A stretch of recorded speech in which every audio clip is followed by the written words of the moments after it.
Olá, seja bem-vindo ao Fórum, que hoje discute as regras de convivência. Sabe aquela história que a liberdade de um termina quando começa do outro? Então, nem sempre as pessoas pensam assim, não é mesmo? E muitas vezes o fato de não conseguir conviver com o vizinho gera caso de polícia. Festas frequentes, música alta, construção e reforma em horários inapropriados são situações que causam perturbação sonora e geram reclamações frequentes. Vamos assistir agora uma reportagem sobre um caso que começou assim e terminou no judiciário. Quem escolhe morar principalmente em apartamento sabe que está abrindo mão do direito individual pelo coletivo. Os moradores têm que seguir a convenção ou regimento interno do condomínio e o Código Civil, que diz que os proprietários não podem atingir os direitos de terceiros. E quem não tem essa consciência pode ser punido. Tirar o sossego do vizinho vai custar caro a duas moradoras de um condomínio de Campinas, em São Paulo. Durante quase 2 anos, o vizinho reclamou da música alta, barulho de portas batendo, do latido do cachorro e de discussões de madrugada. Como nada foi feito, ele recorreu ao Tribunal de Justiça Paulista, que condenou as moradoras a pagar R$2.000 de indenização por danos morais. A decisão da Justiça foi baseada em reclamações registradas pelo condomínio e no relato de testemunhas que comprovaram a denúncia. Até a polícia já chegou a ser chamada para que as moradoras diminuíssem o volume do som. O Poder Judiciário ele tem que analisar à luz do quê? Houve incômodo? Houve. Esse incômodo, ele foi cessado assim que requerido? Não. Se ele não foi cessado assim que requerido, a pessoa, por omissão voluntária ou ação, efetivamente tinha a vontade de causar o dano a terceiros. E aí o Código Civil estabelece a obrigação de se indenizar por isso. E para discutir de forma mais ampla esse assunto, eu recebo no estúdio da TV Justiça Sérgio Garavelli, doutor em Física e pesquisador em Acústica Ambiental. Também André Lopes Souza, conselheiro da Ordem dos Advogados do Brasil, do Distrito Federal. Bom, gostaria de agradecer a presença dos senhores aqui no programa Fórum. A gente fala muito sobre lei do silêncio, mas na verdade o que existe numa esfera federal é a lei de contravenções penais, não é? O que ela prevê, doutor? Na verdade, a lei de contravenções penais, ela trata dentro de uma esfera penal a respeito da incriminação de quem pratica, de quem viola, em alguma medida, perturbação ao direito de terceiros, sobretudo aí no caso específico, no que toca ao sossego, né? Estabelecendo inclusive a pena de prisão para quem comete o delito tipificado na lei. Começa com advertência? Quais são as punições previstas? Na verdade, a lei começa já com a prisão. Quando falamos de advertências, nós temos as legislações locais que são de ordem administrativa. Uma lei de contravenções penais, ela é de natureza penal, nós temos mesmo a prisão como sendo uma pena de ordem corporal. Quais são os problemas que o barulho excessivo pode trazer para as pessoas? Então, são muitos. Até a legislação ela é feita no intuito de proteger a qualidade de vida das pessoas, porque a poluição sonora, pela Organização Mundial de Saúde, é considerada um problema de saúde pública. Então, para você ter uma ideia, na Europa, são mais de 250 milhões de pessoas atingidas por níveis de ruído acima do que é permitido pela legislação. No Brasil, a gente tem poucos estudos ainda, mas a Organização Mundial de Saúde considera a poluição sonora como sendo o segundo tipo de poluição que atinge o maior número de pessoas, só ficando atrás para a poluição do ar. Então, é um problema de saúde pública, talvez não é um problema só de incômodo. Agora, as pessoas se adaptam, se acostumam, né, com o barulho. Então, aparentemente se acostumam, mas ela paga um preço, porque a poluição sonora causa aumento de colesterol, aumento de pressão sanguínea. Isso, com o tempo, causa em muitas pessoas até distúrbios no sono e, como consequência, outras doenças que aparecem em decorrências dessa, né? Do aumento do colesterol, do aumento da pressão sanguínea, você tem pressão alta e outros problemas que ocorrem. Então, o mais simples e mais óbvio deve ser o estresse, né? Que chega aí, primeiro. Com o estresse, se a pessoa tem esse nível de estresse, se ela não tem uma noite de sono recuperadora, isso desencadeia uma série de problemas. Talvez o grande problema é que normalmente os médicos e as pessoas em geral não associam as consequências à causa que é a poluição sonora. Verdade. O Código Ambiental brasileiro prevê o quê?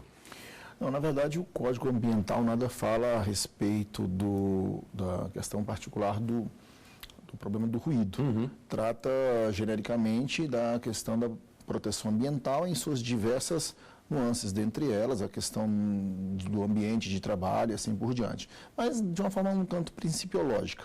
Que, na verdade, a gente tem dentro do plano legislativo, é a Lei de Contravenções Penais, no que toca essencialmente à perturbação.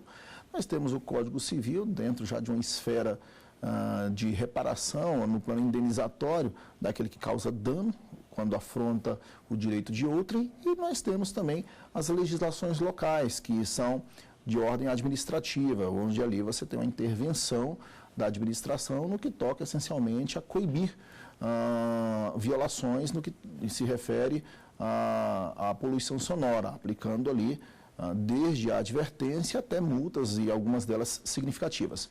A legislação, então, ela não é pródiga a respeito do tema, ela não traz essencialmente severas punições ou um tratamento de uma forma moderna a respeito, como um modo de coibir a prática dessa atuação, dessa infração aos direitos da coletividade. Nem estabelece os limites, fica a coisa em cima do se analisar caso a caso o que é razoável. É porque o Código Ambiental ele não é uma regra que trata especificamente dos formatos poluidores. Ela é basicamente uma regra principiológica que vai identificar princípios, identificar posturas e gerar para as legislações específicas o tratamento de cada espécie de poluição, fazendo com que a técnica seja tratada de forma mais administrativa, especificando quais são os limites, até porque é muito mais fácil tratar isso administrativamente, por conta da necessidade de revisão, creio eu, constante desses valores, desses limites, exatamente por conta da modernização, mesmo até dos equipamentos. E o processo legislativo, já que ele é essencialmente dificultoso, tratar especificamente desse assunto seria, de certo modo, prejudicial à própria coletividade, porque a demora seria grande para que nós pudéssemos adequar a legislação às realidades. Mas é possível se estabelecer quais são os limites razoáveis para cada local, não é? Então, na ausência de uma lei federal, tem uma resolução do CONAMA 01/90 do CONAMA, ela remete à norma 10.151 da ABNT. Então, a princípio, essa norma 10.151 tem força de lei. E essa norma estabelece limites muito claros para diferentes horários e diferentes áreas urbanas, até áreas rurais, mas principalmente preocupado com áreas urbanas. Então, aí tem limites muito claros, e esses limites, essa norma 10.151 da ABNT, ela foi feita baseada em normas internacionais, que essas normas internacionais foram feitas baseado no incômodo, baseado nos problemas que podem causar à saúde. Então, de alguma forma, a gente tem normas que visa proteger a qualidade de vida da população. Muitas vezes esses problemas que vão parar no judiciário são causados por vizinhos, né? Por pessoas que estão ali muito próximas, até as regras de convivência.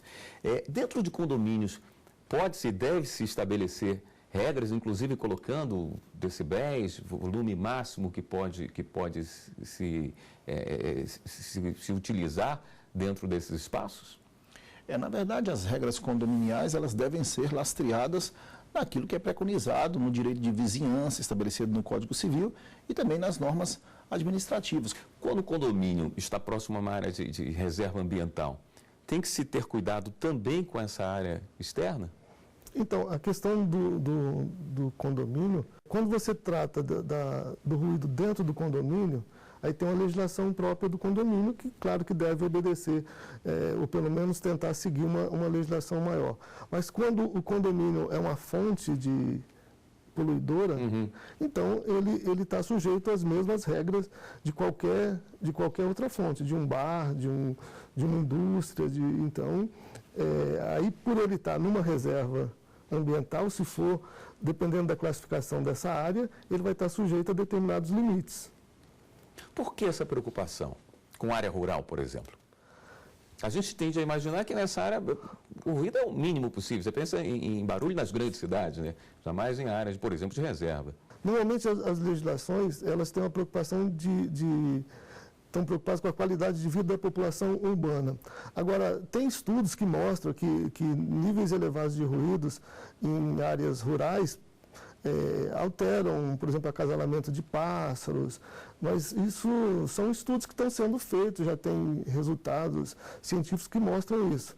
Mas as leis específicas não tratam muito dessa questão. Até eu, particularmente, acho que esse limite hoje na legislação na área rural é um limite muito baixo, então podia ser um pouquinho mais alto. A área rural, por exemplo, em Brasília, qual seria o limite hoje?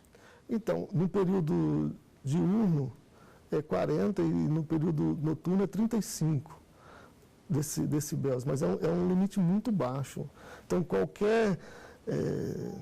a gente faz pesquisa em campo, então, normalmente você vai num campo, qualquer chiado de um grilo, um sapo, qualquer animal vai chegar próximo isso. Já chega muito acima. Vai prender o galo. Vai ter que prender o galo. Então, para você atingir 35, basta uma leve brisa de vento, já atinge esse limite. Então, eu acho que aí tem um certo rigor. Mas a norma da ABNT está sendo revista atualmente pela Sociedade Brasileira de Acústica. Então, provavelmente tem alguma alteração nesse limite para a área rural. Perfeito. Eu peguei o exemplo de Brasília e eu gostaria até de saber com o doutor André, nessa falta de uma legislação federal, a importância da legislação que surge nos estados. Mas nós vamos fazer um rápido intervalo e voltamos já com o programa Fórum, trazendo a resposta para essas e outras questões. Estamos de volta com o Fórum. O assunto de hoje é regras de convivência. Mas antes de voltarmos com a nossa conversa, vamos assistir a mais uma reportagem produzida pela equipe da TV Justiça. Nem sempre a convivência entre vizinhos é boa. O latido de um cão, o choro de um bebê e vários outros motivos podem gerar conflitos que muitas vezes só terminam com a intervenção policial ou nos tribunais. Em Santa Maria, no Distrito Federal, o motivo da perturbação era o som alto que vinha da casa de um casal. O barulho, que durou cerca de 2 meses, incomodou os vizinhos, que decidiram chamar a polícia. Por conta disso, o casal agrediu os vizinhos verbalmente. Inconformados com essa agressão, eles decidiram entrar na justiça contra o casal, que se negou a fazer silêncio. Doutor André, é muito comum a judicialização do silêncio? Não é raro, é muito comum exatamente porque a ausência do bom senso, a ausência da conversa, do diálogo, leva as pessoas, não raro, à discussão, à agressão e judicializar a questão, levando ao plano do pedido indenizatório. Como foi dito aqui, a legislação brasileira, ela segue princípios de legislações internacionais que são aplicados no mundo inteiro. É que normalmente, aqui no Brasil, o pessoal quer colocar uma música ao vivo dentro de um bar sem isolamento acústico. Então, aí que está o erro. Então, se você tiver um isolamento acústico adequado, não tem problema nenhum você ter música ao vivo. Então, se você quer ter as pessoas conversando até altas horas da madrugada, é aconselhável você ter um isolamento acústico. Porque para as pessoas que estão no bar, é uma coisa normal, mas para um vizinho que está tentando dormir, porque ele tem que trabalhar no outro dia, que se ele é perturbado no sono diariamente, como eu falei aqui, tem uma série de consequências que ele vai ter na saúde. Então, tem que ter as regras de convivência. A medição é feita no bar ou a medição é feita na casa do vizinho que está querendo dormir? Então, normalmente, é aconselhável que você faça a medição próximo ao incomodado. Existe uma dificuldade muito grande de você fazer medições dentro da residência da pessoa. Então, normalmente você procura fazer as medições no limite da propriedade. Então, não precisa, esses níveis não vão estar dentro de um bar. Dentro de um bar você pode ter 80, 85 decibéis, desde que ele esteja a uma distância razoável da residência ou tenha isolamento acústico. O que não pode é você ter um bar que produz um nível de ruído muito alto e esse bar está muito próximo a residências. Aí o incômodo vai ser grande. E aí essa lei é exatamente para proteger o morador. Para a denúncia ser acatada, ela pode ser feita por uma única pessoa?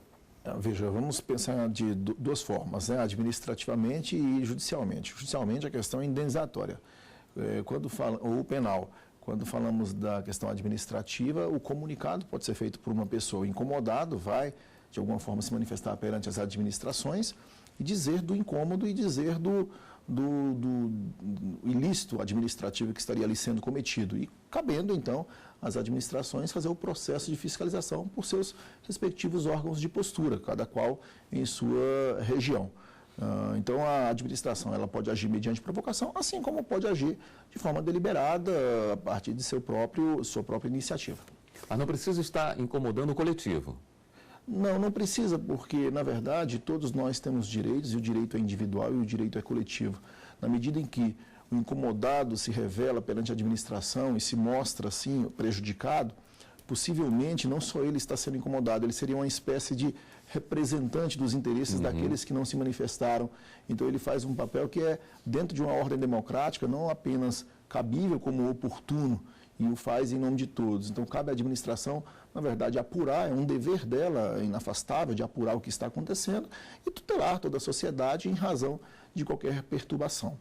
É claro que nessa apuração natural, é possível que não se visualize uma verdade na afirmação, sendo o incômodo uma mera, digamos, intransigência. Naturalmente, isso há que ser estudado, há que ser avaliado, e isso, como disse, cabe ao administrador público. Usualmente, no município, no caso aqui no Distrito Federal, tem os órgãos ambientais que têm equipes de técnicos treinados com equipamento que vão fazer essa aferição desses níveis de pressão sonora. E aí, a partir dessas medições, que você vai comparar com os limites legais e aí estabelecer as penalidades. Agora, o cidadão comum não tem esse aparelho em casa, né? Como é que ele consegue comprovar que ele está sendo incomodado e que o barulho passou do nível do aceitável? Normalmente ele tem a sua estrutura física como sendo o seu parâmetro, né? E como o professor Sérgio bem colocou, os níveis hoje são muito baixos e, de certo modo, a ABNT há que ser revista em alguma medida, em alguma circunstância, no rural ou até mesmo no ambiente urbano. A dimensão da reclamação acaba sendo o próprio incômodo do morador, do condômino, que se vê prejudicado na sua saúde, no seu físico. E, naturalmente, ele faz o comunicado baseado tão somente na sua sensação. Naturalmente, cabe a ele, se nós formos tratar numa esfera judicial, se processualizar a questão, cabe a ele o ônus da prova. E, obviamente, ele deve reunir todos os instrumentos necessários para que, numa esfera judicial, se apure, sim, a causa e, naturalmente, a consequência vinda dos danos provocados por aquela violação dada pela poluição sonora. Na esfera administrativa, ele não vai ter um medidor, ele também vai mostrar o seu incômodo, e essa medição acaba também sendo pelos órgãos de fiscalização administrativa. Administradores devem se movimentar e serem possuidores desses mecanismos para avaliar se realmente a violação aconteceu ou não, gerando consequências para isso. Agora, existe uma crença de que não se deve fazer barulho excessivo de 10 horas da noite a 6 horas da manhã. Existe realmente isso na legislação? E fora desse horário, qualquer barulho pode ser feito? Não. Isso é um mito. O que existe é que, no período noturno, que pode variar de cidade para cidade, que tem que começar depois das 22 e terminar às torno de 7 da manhã, então, nesse período, normalmente a legislação é mais rígida.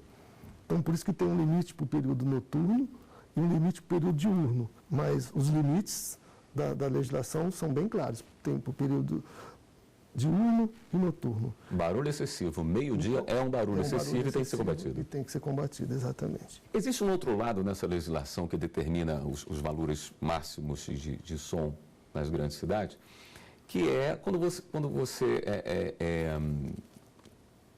impede a presença de músicos em casas noturnas, de bares em ambientes abertos, você mexe com a economia da cidade, com o turismo, com o lazer, com a cultura. Isso também não deveria ser levado em consideração na hora de se estabelecer os níveis de volume? Naturalmente, eu já tive a oportunidade de falar a esse respeito e é preciso que nós estejamos preparados na sociedade para analisar contextos. Carnaval, festa junina, Natal, períodos festivos e períodos que são tutelados e chancelados pela própria legislação e estão postos como dever de serem respeitados pela nossa Constituição Republicana e que geram a necessidade de certa tolerância, né? Então, os mecanismos da boa convivência, o regime de tolerância, a própria lógica do bom senso, deve levar em consideração esses momentos extraordinários que, de alguma forma, naturalmente, violam, atrapalham, incomodam. Mas nós não podemos apenas deixar que o sossego se impere em detrimento de outros valores igualmente importantes, como o próprio lazer, como a festa.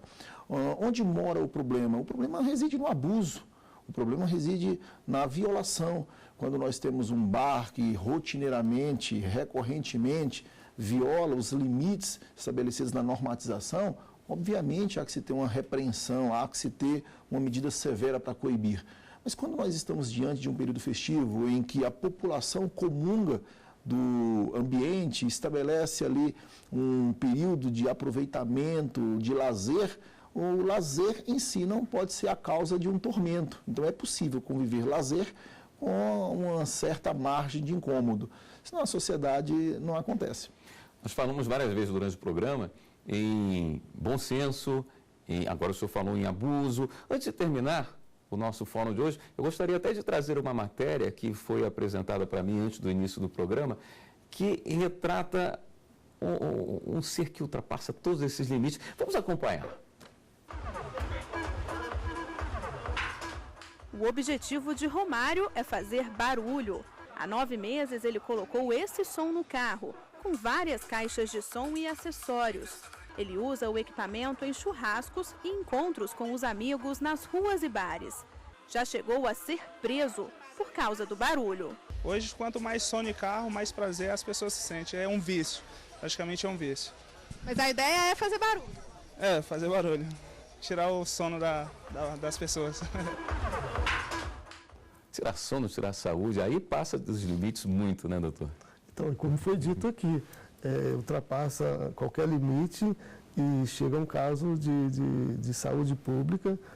Você imagina as pessoas que vão sofrer esse incômodo diariamente por um bar, por um carro de som, que não tem uma noite de sono decente que faz com que ele recupere suas energias. Aí nós chegamos a um bom exemplo do que não é utilizar o bom senso, né?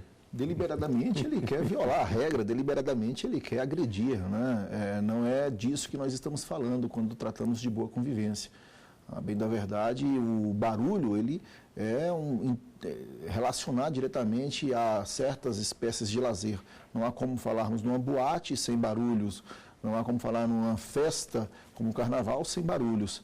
A grande questão é harmonizar esse barulho, que é típico da festa, com a boa convivência, sem perturbar recorrentemente o sono, o sossego, o descanso de quem quer que seja. Não é o caso da reportagem. Muito bem, eu gostaria de agradecer imensamente a presença dos senhores aqui. Nós estamos chegando ao fim do programa de hoje. Eu conversei com Sérgio Garavelli, engenheiro, doutor em Física e pesquisador em Acústica Ambiental, também André Lopes Souza, conselheiro da Ordem dos Advogados do Brasil, Distrito Federal. Nosso assunto de hoje foi sobre regras de convivência. Se você quiser rever esse programa, você pode acessar o site da TV Justiça, tvjustiça.jus.br. E você também pode ajudar a nossa equipe a fazer o fórum. Envie um e-mail para fórum@stf.jus.br. A gente tem um novo encontro na próxima semana. Até lá!